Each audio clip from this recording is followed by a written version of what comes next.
برمایکن گلیشینه لجاده و جهن گشتی.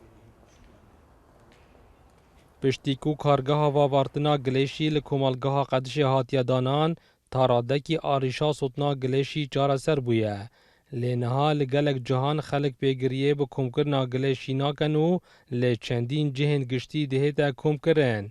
هاولاتی دخوازن او گلیشی کم دبید اکسر بهتا و گواستن بو کارگهه. شي معمل دونا قادشي شي ترى قال شي ترى بس هم جو خلك ما جت به هوري كود اجونا كتب على الشرعي واجا في قبل هر يوموجي بس بو شي ترى البرينو كروستي اگه عالم ما میشه که هوری کار بیتن آگر نبردن یا باشه وگوی الحمدلله اول نزدیک چند تایی وقت اف کشه بشه که چهار سر بی بس برو برور یعنی هم ما تعيش حال نبین خو حتی تأثیر شولیمت کرد ام دکاندار تأثیر شولیمت کرد شوه گلک دکیل تداورو تأثیر مد کرد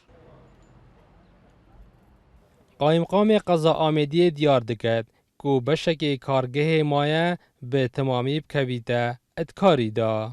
تقريبا حشتي بنوط الصدي اف برمايكات هنا وجهستم بو كارجها الكمالجها قدشي او هاتي درست كرن احتمالا الهندك جها هندك ماسي هبن لي البردام الجل ريف بريا گشتيا باجرفانين برزگا دو كي عمل سر دیفچونا وی بابتی کین کو صد اف برمایکه نمینل هیچ باجروانیه که کو همی بهنه و گوهستن بو کارگاه ناف بری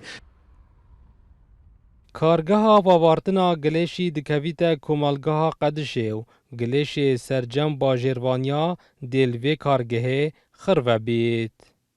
دلدار عارف کرساد نیوز دورا آمدیه.